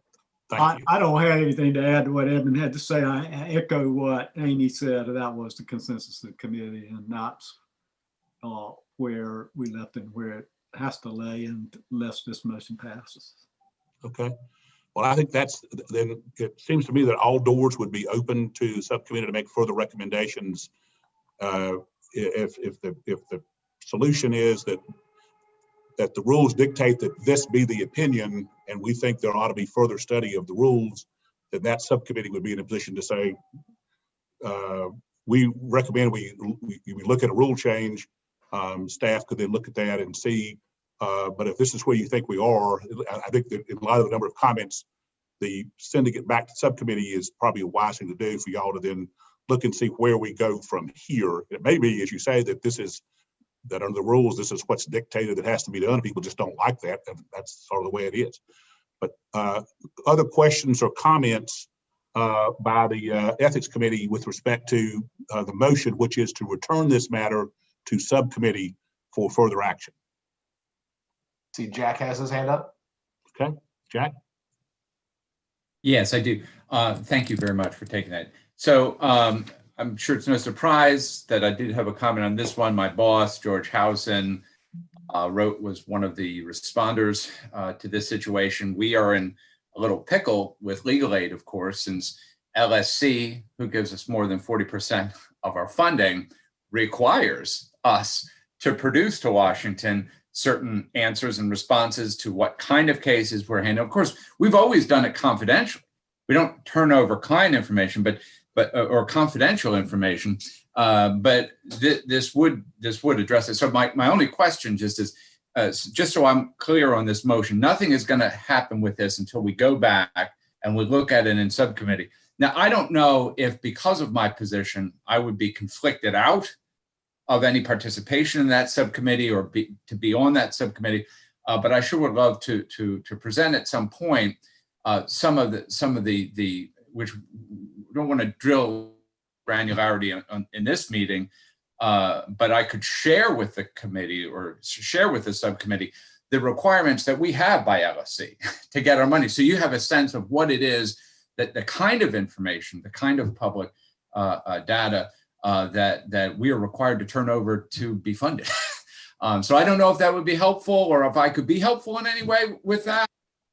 It's not just that, we don't like it, it's that we are required to do it, and it's by the federal government. So anyway, I just throw that out there for what it's worth. Thank you. Hey, why don't we put you on the, at least on the mailing list, Jack? Yeah, that would be great. That would be wonderful. Meets, and then you can deal with that. In terms of whether you have a recusable issue there, I'm sure that Brian or Suzanne can weigh in on that. I saw Brad and then Gina. Hey, thanks. My question, I guess, is whether in the meantime this remains an open question, because I know plenty of people who are planning in the next quarter and the next year to provide CLE presentations about cases they've litigated where they have not sought the express permission of their clients to do so. So I guess my concern is, are they going to be okay doing that? because we have not yet published a formal ethics, because that's, as everybody who's read the materials knows, and there are quite a few substantive comments in the materials, and many of them focus on this scenario where somebody is presenting about a case that they worked on, of course, only publicly available information. And many of them have noted that it would be weird if anyone else could present about that case who's a lawyer in North Carolina but them. So I guess my question is this still considered an open area where people shouldn't feel in jeopardy in the meantime to be doing that exact thing? I'll take that one. I think this is still an open question. I can think of a number of other ethics issues that we've had where, people were, I guess, while this was being debated and perhaps debated for multiple years, that there was still this question of, well, am I going to be violating the rules now that I've seen this initial proposal, but that proposed opinion was not adopted? Google AdWords comes to mind. I remember that was debated in this committee for something like 2 years. And I guess that's where, I don't think we can say, definitively that the grievance committee would not take action against anybody if this situation came up. I think they have to determine on a case-by-case basis. But I do think that it's fair to say that, with these being rules of reason and with the understanding that this issue is being really kind of hotly contested in the legal profession and debated on this committee, I do think that would, I think it's fair to say that would contribute to the grievance committee's considerations. Should somebody actually file a grievance on this particular matter, that a client coming in and saying, that my lawyer went on and did a podcast or, did a CLE or whatever it was talking about my case and never got my permission because I would have told that lawyer, please don't talk about my case, even the publicly available stuff. So it is still an open question, but I don't think we can say that, because this is an open question, this is officially safe harbor, do whatever, and you're going to be okay. But I do think I think clearly the status of this would be a contributing factor to any questions about somebody's alleged misconduct. I think that's the best answer I can offer. Right. And I think that's sort of the sub part of that is if it did go back to Eben or to the subcommittee and, and there was a lag between a formal ethics opinion that said you can't do this and a substantive rule change that says you can, that would, I think we all have to recognize how extraordinarily that would disrupt much of the CLEs that are scheduled. Right. And I do feel that the ethics opinion as it currently was published it has not been adopted. So it is not official. It was a draft. We received comment. This is just simply an open question. And I don't think this proposed opinion necessarily has, I guess, any official standing with the State Bar and with the interpretation of the rules of professional conduct at this point. That's my opinion. Okay, I saw Gina, Amy, and then Bert. So Gina? I want to start with what Brad was just talking about. Since I reviewed this, I actually tried a case a few months ago, and I represented to the court what had happened in a case that was decided before I began practicing law. And in his closing argument, my opposing counsel, who I had forgotten was an attorney of record in that case, he actually took issue with the representation that I had made about the facts and the holding of his case. That case is so old that I suspect his client may even and is likely dead. But it happened in real time just recently, like it always does in family cases. I've done it more times than I can count. I do it in CLE presentations that I make, and I do it in court. So, I'm confessing to being a violator of this proposed opinion. Hopefully we'll get it straight before I violate it again or something. But I'm super passionate about this. And interestingly, I've only been evaluating this issue from a lawyer's perspective, from my own perspective. until I listened to Jack, but I had read what his boss had said. And I actually think we need to think about this, the impact of this rule on the public. Legal Aid being an organization that would be adversely impact, that represents the public, but a couple of other people in the public. Number one, it will eliminate the podcasts that lawyers are doing now to educate the public about the law and their cases. There's a very good family law podcast. That's what they do, is they talk about other people's cases and their own.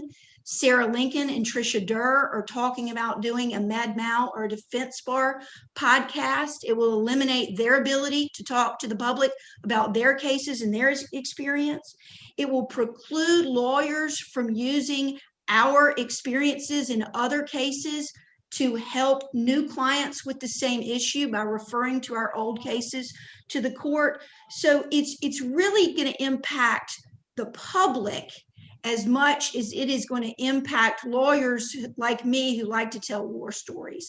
So I love the idea of sending this back for more study, but I think I would also, to whoever's going to chair that committee, think hard about who the stakeholders are and appoint people like Jack. I don't know what the rules are about when you have to be recused from a subcommittee, but I would submit to this committee that it's important to think about the makeup of the subcommittee that's reviewing this.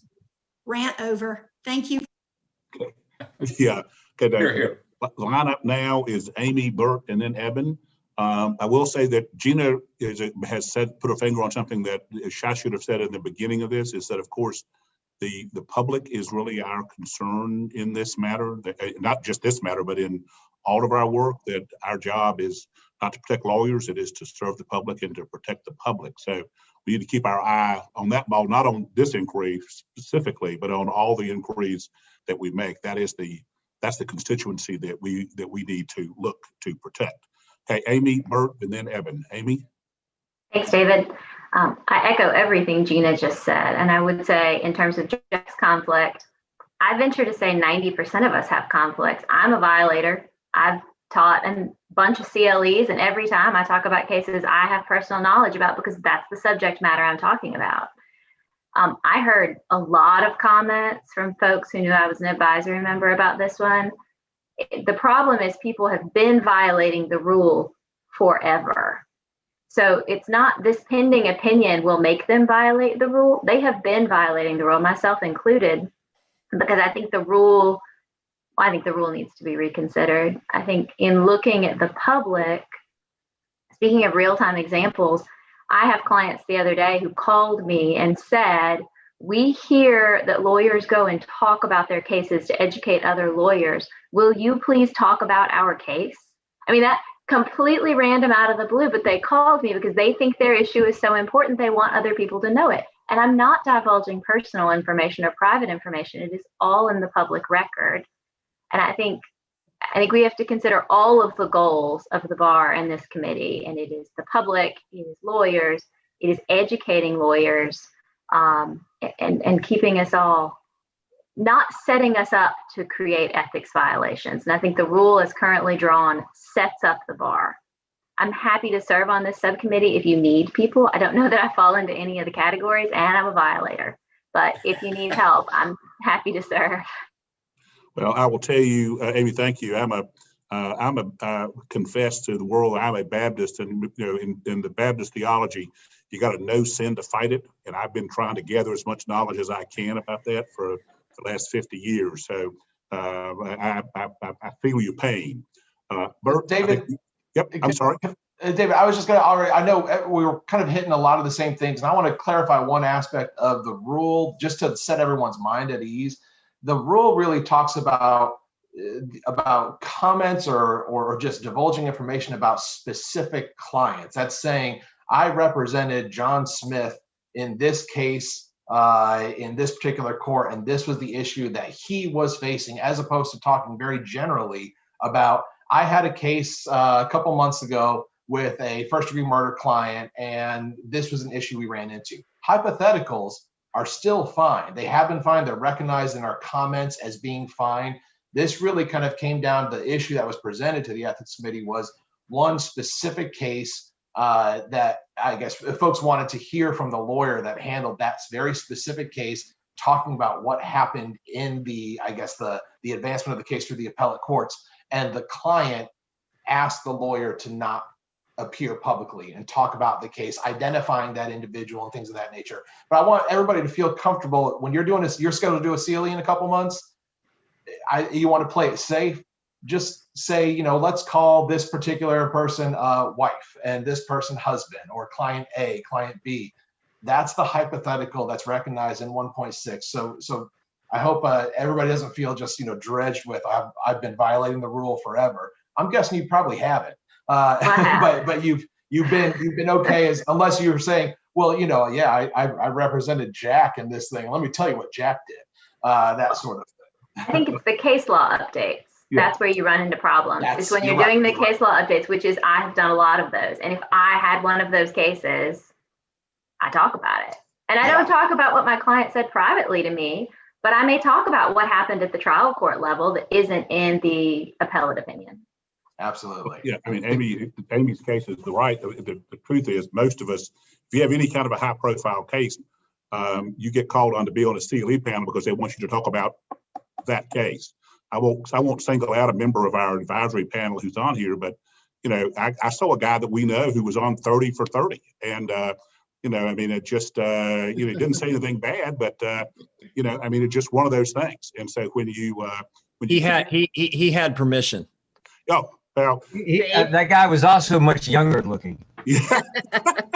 Such a goody two shoes. He, of course, checked the box. Well, you know, when you get called upon, when you handle any kind of high profile litigation, you're likely to end up on some CLE because they say, this is the guy who handled that case, and we want y'all to hear what this happened. And Bert, that's a good segue to you because you've had your hand up a long time. I'm sorry, go ahead. Oh, no, that's fine. Three things. As a public defender office, I mean, we have to give reports up to IDS and up to Raleigh all the time. Now, granted, that might could fall under a statute that we're required to do, but essentially the General Assembly funds us, and the General Assembly wants to know if they're getting their bang for their buck. Second, the Capitol Defenders, it's just a small community out there. They all know their cases, and they very quite often communicate in trying to save individuals' lives. And so they may, as a matter of course, get such permission, but I dare say that I'm sure that if you can save an individual's life, there might be some implied permission to share it. The third question, though, is directed to Suzanne and Brian.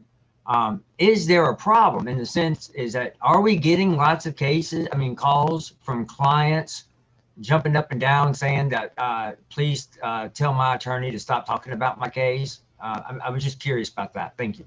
I think that's a great excuse me. I think it's a great question from the grievance perspective. And I know we've got some members of the Office of Counsel here, but I know in my time there, I don't remember seeing this very often. I don't think they're getting a barrage. It really was a unique thing. And I guess I'll share this. I was speaking with somebody who's a member of one of our different associations in this state, who basically relayed an observation that somebody else had made at a committee meeting of, well, it looks like you better watch out or better be careful of what you ask the state bar, because it's not so much that, we've just been waiting to unveil this opinion, but more so that when you ask a question, the way that the question was posed of a client asked the lawyer, please don't talk about my case. And lawyer said, I don't have to listen to that, right? Well, when you look at the language, the text of Rule 1.6, suddenly we find ourselves asking that question, well, who should control the information? Is it the lawyer gets to just disregard the client's wishes, even though that information is kind of captured on the very broad net that is Rule 1.6. So that's where I think this opinion, again, it engaged a lot of folks. It brought to the table kind of a potential area in the rules that needs to be revisited, especially in light of how much more publicity there is and opportunities to speak publicly about these different cases. So, but no, we have not received, to my knowledge, a ton of these things. It's really, we're responding to this one inquiry that was submitted to us. Okay, Evan? Yeah, all of these issues were in the front windshield of the subcommittee. We decided to decide this narrowly. And I would say to Brad's comment, Brad, I think anybody can go ahead with a CLE so long as a client does not withdraw consent or object to it. I don't think at this point there's even an affirmative obligation for the lawyer to seek informed consent, given this is a rule of reason. We do have an established practice in this state where lawyers talk generally at CLEs and elsewhere and collegially about their cases, all for the benefit of the profession and for the benefit of the public. So that's my opinion. I don't think anybody's violating the rule unless they get an objection from a client.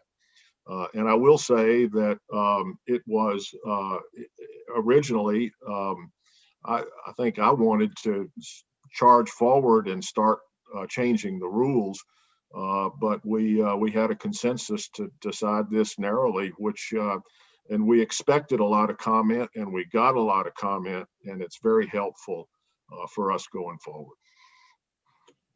Okay, I don't see any additional hands, but there may be. Brian, can you see anybody else got their hand up? No, I think we're okay. Hand up. Oh, hand up. David, is that okay? Sure. Oh, yes. Thank you, Ellen. Sure. Okay, sure. Yeah, thanks. So just a couple comments as somebody that's new and is just reading through this. I think that it reads much more broadly than the way I'm hearing it described, Evan, by the subcommittee. And so maybe there's, you know, in first looking at it and thinking about what Amy and others have said, it reads very broadly. So if the goal is for it to address this very narrow circumstance, I think there's ways to do that in the drafting of it. And the second thing I would say is, given that these are rules of reason, which I completely agree with, I think the opinion has to address Rule 1.9C and generally known as it relates to former clients in a way that brings generally known into this or differentiates this in some way that makes sense. Okay. Thank you, Ellen. Anybody else? As I said, it's hard for me to see everybody. So if you have something, wave your hand, hit the button, and we'll get your comments. If not, the motion is to return this matter to subcommittee. Any other comment on that?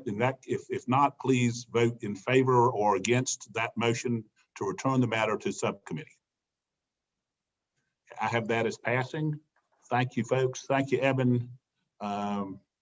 Thank you, Suzanne, for the hard work on this. It's an interesting, very interesting, and for generating as much comment as you did. That wasn't the intention, I know, but it is nice to know that people read the Bar Journal and then take the time to actually then respond, which is what we want them to do. So that's very good. You might also, I highlighted this for a couple of people that I talked with over the holidays. It just said, if you don't look at, if you hadn't looked at that, check that out, because I think it would be of interest to you. And, that's something that would also be good for y'all, to everybody, to sort of make sure people see this out there, because I think it is something that we're going to get additional input about. Folks, usually we would take a break. It's because we do this about an hour and 45 minutes. I think the rest of our agenda will go fairly quickly, but if you need to take obviously a personal break, feel free to step away. But Brian, I'm going to try to move forward if that, unless you think something is unless it's a hidden treasure out here that I'm not aware of. So now we will look at new inquiries. Folks, these are matters that have come to us this quarter. These have not been vetted out. The names that you see on the in the parenthesis here have not been tapped in advance to do anything. These are just someone to make a motion to either send the matter to subcommittee or so that the process can begin, or to move it forward. Most of these, as a matter of course, go to subcommittee for study. But this is not something that has been circulated. These people who are identified do not have any special, particularly insight into these. They didn't know they were on this subcommittee until the agenda was published. And so don't feel like you got blindsided because you didn't know about this a month ago. The first matter is inquiry of O'Rourke, attorney serving dual role as guardian ad litem and advocate. This is Nicole, and Dion and Jack will be looking to one of y'all on this matter. But Nicole, can you tell us what this inquiry is generally about? Yes, so this is an inquiry we received from Mr. O'Rourke, who is a lawyer with the Guardian Ad Litem program. It is about lawyers serving a dual role as both the guardian ad litem and the attorney advocate in abuse, neglect, and dependency matters. The opinion addresses the lawyer filing a guardian ad litem report and the duty to avoid becoming a necessary witness under Rule 3.7. The proposed opinion rules that an attorney court appointed as the guardian ad litem and the attorney advocate in the abuse and neglect and dependency proceedings may not testify as a witness. Although as serving as the guardian ad litem, they can file the report. I think this is an issue that I would like to see go to subcommittee. Yesterday, I was talking to a lawyer who had the exact same question that's in this inquiry. And I sent her the proposed opinion and encouraged her to write comments, send us comments about what she thought. And I think that these are, this is a complicated role for lawyers to play, and they are, and it happens a lot. More often than not, the same lawyer is serving as both the guardian ad litem and the attorney advocate. And the rules of professional conduct don't apply. Most of the rules of professional conduct, I'll say, don't apply when a lawyer is serving purely as a guardian ad litem. But when you add the attorney advocate role to it, the rules of professional conduct do apply. So you have conflict of interest rules to consider, Rule 3.7, lawyers or witness rule, confidentiality issues. So it's my recommendation that it go to subcommittee so we can flesh out all of those issues. Okay, thank you, Nicole. So I would call on Dion. Do you have a motion with respect to this going to subcommittee? I do. I make the motion that it be referred to subcommittee. Okay, thank you. Is there a second for that? Seconded. Okay. Thank you, Tom. All in favor? I'm sorry, discussion on the sending of this matter to the subcommittee? I don't see any. If there are no. Gina I'm sorry, has her Gina. hand up. Back to you now. You're muted, Gina. I just wanted to point out to Nicole in this subcommittee that this issue comes up all the time in family court in contested custody cases where the court appoints a guardian ad litem to represent the children. And we have all kinds of opinions and rules about this. So I think we can't, if we're going to talk about this issue, we either need to broaden it so it addresses guardian ad litems in juvenile court and in family court, or be sure that it's narrowly tailored to only be addressing guardian ad litems in juvenile court.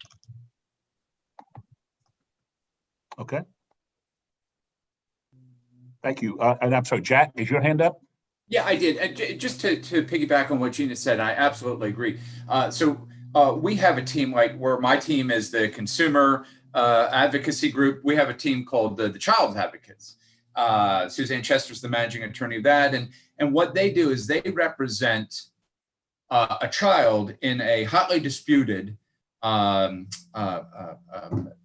custody matter, not as a guardian ad litem, but as the child's advocate specifically, which brings its whole host of additional requirements and responsibilities to listen to the child, for example, as your boss, as your client, versus the guardian ad litem, which can supersede their opinion for the child. So I only share that to support what Gina said, that it is there are a lot of tricky little pieces out there in the family court world, and I thought I'd share that, and just making the subcommittee aware that the ramifications will be pretty broad. Thank you, Jack. Yep, thank you. I think Sydney has her hand up. Okay. Sydney, go ahead. Thank you. So I serve as a volunteer child's advocate. I also serve as a guardian ad litem attorney advocate. And so I do think, going to Gina's point, that I think the judges in domestic court get confused about whether or not they're appointing a guardian ad litem attorney advocate versus a guardian ad litem. And the juvenile aspect, there are a lot of challenges, because I can tell you routinely, guardian ad litem attorney advocates are appointed in cases in abuse, neglect, and dependency on a regular basis in counties that don't have the funds from AOC to have enough guardian ad litem attorney advocates and volunteers within the program. There are also conflicts. And then in private termination of parental rights, we're often appointed to represent children, but we're also as guardian ad litem attorney advocates who routinely file reports and are routinely called as witnesses. And so I think that Reggie, I work with him a lot, is asking this question because it's an ongoing concern with no clarity, and judges still order guardian ad litem attorney advocates to testify, putting the attorney in a really complicated situation about whether or not they're violating the rules of professional conduct. So, I mean, I'll volunteer to be on the subcommittee only because I wear all of those hats on a regular basis, but do think we need to be very specific about Reggie's question specifically deals with the juvenile courts and does not deal with the other issue that Gina brought up with guardian ad litems in family court, which is a whole nother issue that needs to be addressed as well. Thank you, Sydney, for bringing that to us, and also for stepping forward. You've just earned your spot on the subcommittee. That's not meant to chill others from chiming in and thinking, oh, well, gee, I ain't going to speak up because I don't want to be put on this subcommittee. That doesn't always happen, but we do. I mean, this is one of the advantages brought to at the table by advisory members who flesh out some of it gives us additional areas of expertise. So thank you very much for that, and also for your willingness to serve as a part of that subcommittee. That'll bring additional insight there. Other questions or comments? Okay, if not, the motion, folks, is to send this matter to subcommittee. All in favor say aye. I'm sorry, please vote on your tablet here. Okay, thank you very much. That matter passes. That will go to subcommittee. The next matter is charging fees to opposing party in residential real estate closing. Brian, this is your presentation, and Alan, Takia, and Lamar will be looking at y'all. Yes, this is an inquiry we received. We've actually received inquiries on this topic from a number of lawyers over the past couple of years. But in this particular one, Mr. Lucas submitted an inquiry requesting guidance on this issue where essentially in a residential real estate closing, you typically have one closing attorney, and that closing attorney often represents both sides. But certainly let's say the buyer retains their closing attorney, the seller has the option to retain his or her own attorney. Apparently it's been kind of I don't want to say commonplace, but it has been happening with some frequency where essentially seller retains their own attorney, and then buyer, or buyer's attorney, the original closing attorney, charges a fee to the seller at closing for the work that the buyer's attorney does in reviewing seller's attorney's changes, documents, whatever it may be. And it appears on the closing documents, and there's an objection usually of, what work, why am I getting charged? Why am I, the seller, getting charged essentially by opposing counsel for work that opposing counsel did ultimately to benefit their party, or their client? And so this opinion comes down, tries to clarify that, saying that, essentially, no, the buyer's attorney in that scenario cannot charge this fee to the opposing party, to the seller, unless you comply with Rule 1.8F, which requires that the client buyer approves of the fee being paid by somebody other than the client, him or herself. Also, that the seller must agree to paying the fee, and that fee cannot be illegal or excessive, or clearly excessive per 1.5. So that's the proposed opinion. I think this one, like I said, I think it's timely. We received a number of inquiries, and it'd be staff's recommendation that this be sent to subcommittee for further study. Okay, Alan, or Lamar or Takia, do y'all have a motion with respect to this matter? Yeah, I would move that we send it to subcommittee. Okay, thank you. Is there a second to that? I'll second. Thank you. Is there discussion on the motion to send this matter to subcommittee? I don't see any hands. In that case, Well, I'm sorry. Lamar here. I do have a procedural question. Am I free at this stage in the proceeding? It's not been published yet. If I've got real estate transaction lawyers that I want to pick their brain on this, can I send this draft as Brian has put together just to them? Okay. Sure. Yes, absolutely. I would say, these are, all of our materials are public, just so everyone is aware. If you want to share them, that is perfectly fine. And in that particular scenario, if you have somebody that you feel like I could really use this person's opinion or perspective, I would encourage you to do that. That's great.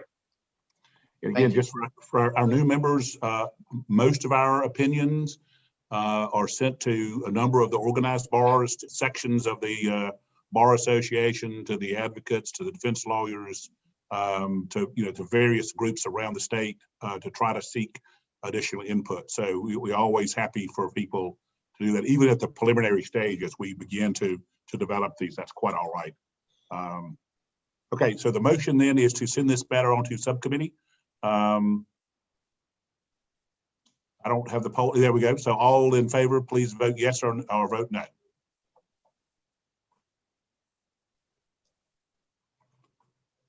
Okay, that passes. The last matter on the this new inquiries is the inquiry of staff departing lawyers email account. Mr. Mills, this will be coming to the gentleman from Durham, and this is a staff presentation by Suzanne. Yeah, this inquiry asks a pretty common question these days, and that is, what does a law firm need to do with a lawyer's email account when the lawyer leaves the firm? So we have a couple ethics opinions that talk about general duties of the lawyer and the law firm when a lawyer leaves the firm. And the basic requirement is that the clients need to be given notice that the lawyer's leaving, and they need to be given the options of going with the lawyer, staying with the law firm, or getting completely new counsel. But the question of what the law firm has to do with the email accounts is one that we do not have something written on at this time. The proposed opinion states that in addition to giving notice, as required by the other ethics opinions, that within a reasonable time after the lawyer leaves, the law firm is required to remove the lawyer's name from the website and other marketing materials, and they're also required to remove the contact information, such as the lawyer's email.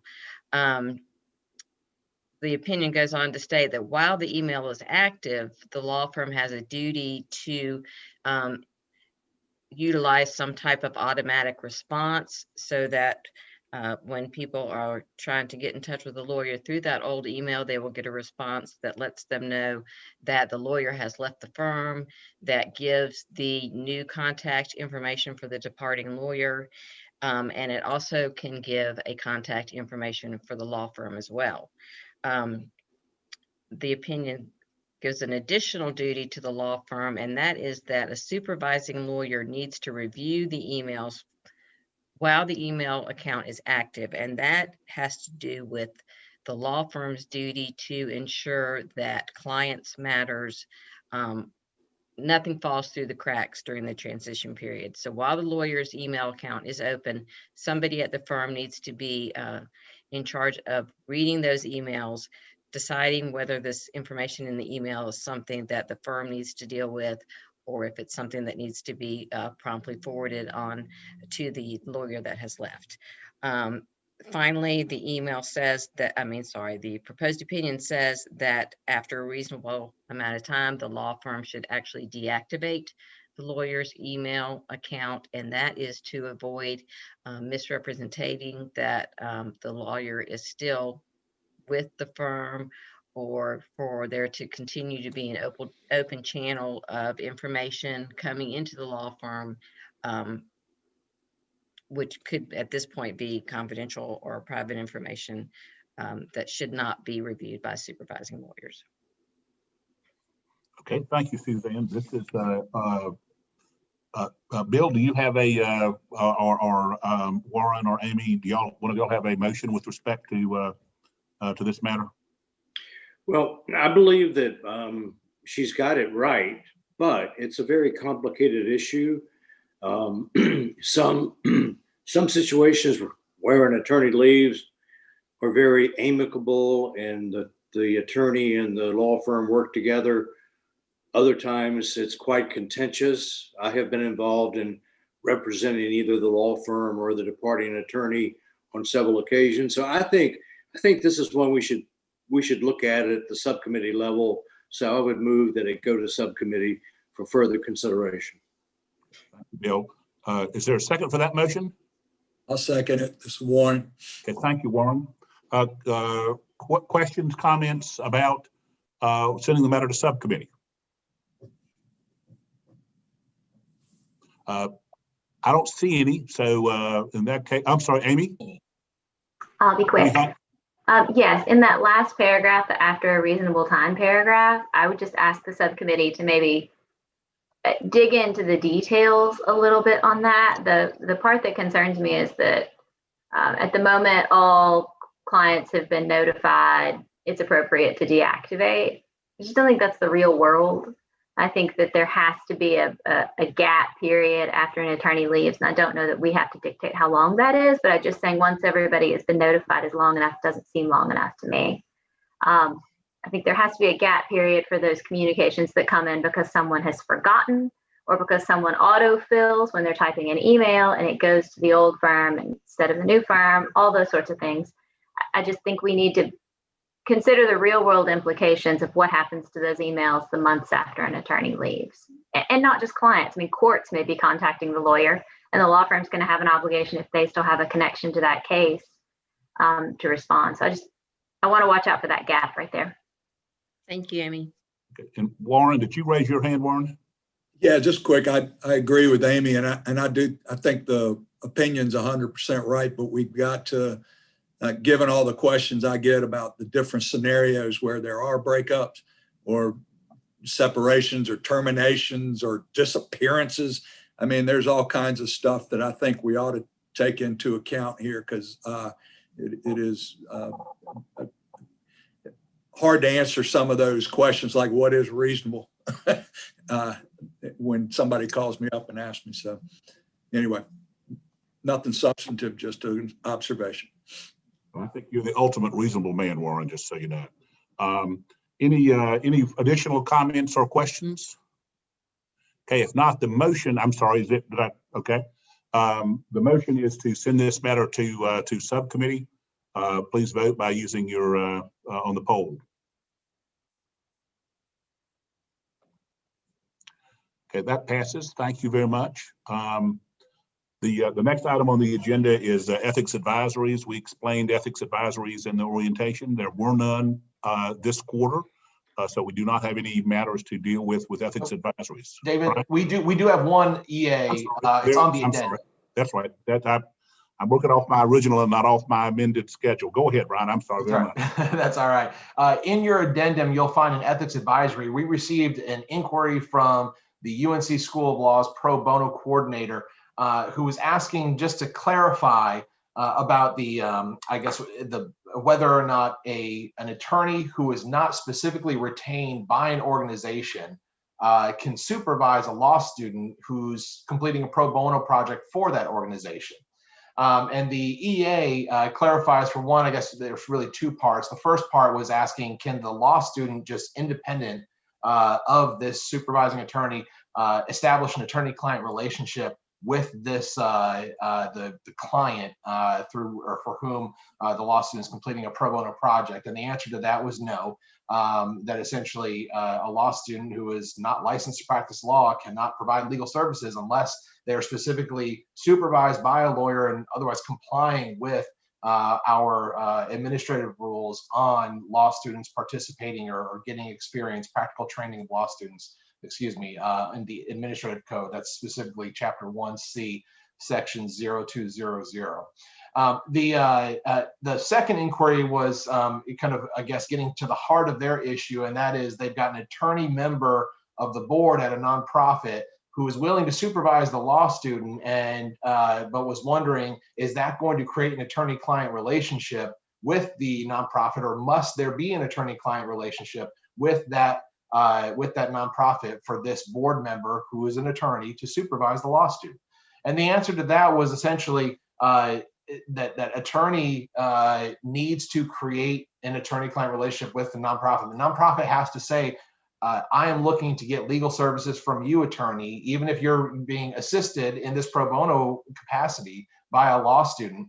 But there has to be an attorney-client relationship between the nonprofit client and the attorney in this scenario, because otherwise you've got somebody who is not specifically authorized to provide legal services to this client, who is essentially providing legal services by supervising that law student. So the EA is very specific to this particular situation. I talked to the pro bono coordinator, and she was happy with just a letter that clarifies this, as opposed to going through the formal ethics opinion. But the EA, again, is in your materials in the addendum, and I'll be happy to answer any questions you may have. I see Bert has his hand up. Yeah, go ahead, Bert. Yes, sir. I hear that you say that this issue is specific to this situation, but there are such pro bono clinics in all our law schools, and I did not know if it would be, if we're allowed to, and would it be helpful to share this with the other law schools, and then they can disperse it to their, or distribute, excuse me, to their clinics. Just a thought. Thank you. I appreciate that, Bert. I think because this was asked by the individual from UNC, and really it's an inquiry that's sent to them specifically. If they gave us permission to distribute, I'd feel more comfortable with that. And of course, this is I guess a very unique scenario of a lawyer who happens to be a board member on the client or with the client that's seeking some sort of pro bono project from the law school. But I'll talk with them about that. I think that's a fine idea. Okay, and are there other questions or hands up? Okay, so we have to approve this. That's correct. And this is not sent to the council, though. Is that right? Correct. This is just simply I guess this is like a formal, informal method of advising somebody who's submitting an inquiry. So it requires committee approval, but it will not go for publication. It doesn't get sent to the council. It is just simply kind of resolved at this stage. Okay. So if there are no further questions, I'll need a motion to approve this ethics advisory. So is there a motion to that effect? So moved. Thank you, Tom. Is there a second? Second. Thank you, Judge Bell. All right, so now is there questions or comments, opinions? Seeing none, the motion is to approve the ethics opinion. I'm sorry, the ethics advisory. All in favor, please vote on your tablet or either in favor or against.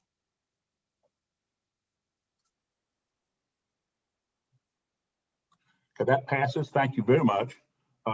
We have several matters that there are no matters that need additional authorization for transmission to council. We'll have a couple of matters that will go on the council agenda for tomorrow that you dealt with earlier in the agenda. By that, sometimes the next time you'll see some matters on here that have been published. We received no comments. Those then would go automatically on our agenda for transmission to council. There were none of those because we were so good at provoking commentary this time. But there will be several matters that we approve for transmission to council that will be submitted, and you will see those tomorrow at the council meeting. I'm sorry I have been pedantic today. I probably spent much too much time explaining processes to you that you fully understood. And I apologize particularly to the old, and I mean that in every sense of the word, the old members of the ethics committee. But we do welcome all of you to our committee. This is sort of how we work. It's a very, I hope that we foster a collegial exchange of ideas and opinions, and that everybody feels like they have had a chance to weigh in on issues, to give voice to their opinion, and also to profit by the opinions of others. Thank you very much for your commitment to the ethics process and to the state bar. We thank you for your team, for your time, particularly to our advisory members. Thanks so much for volunteering to work with us. David, if I could make one quick comment. Sure. We, as you all have seen, we are sending a lot of stuff to subcommittee. So I imagine that Everyone is going to be kind of pulled into a subcommittee over the next quarter. We've also had some shifts in subcommittee as far as members that have rotated off the ethics committee. So you may be asked to step in someone else's place. What I would ask you all to do is, for one, I guess just be aware that you'll probably be getting an email to that effect about serving on a subcommittee. But if you have a particular interest in a particular subcommittee, please shoot me an email. Let me know, and we'll try to accommodate that. Because we want folks to be involved in the issues that they're passionate about and have an opinion on. But certainly do look forward to working with you all, and especially for our new members. If you have any questions after this meeting, kind of lingering things that you just want clarification on, please do not hesitate to contact me or Suzanne or Nicole or Lanice. We will be happy to talk with you and make sure that you are fully comfortable moving forward on this committee. And just as an aside, if you do ask to be put on a committee, if you don't actually get there, that's not a slight to you. It's just we try to keep our committees to generally somewhere around 5 folks, just for ease of scheduling, if not for anything else. You'll see some committees that have more people than that because we wanted to add additional input to those.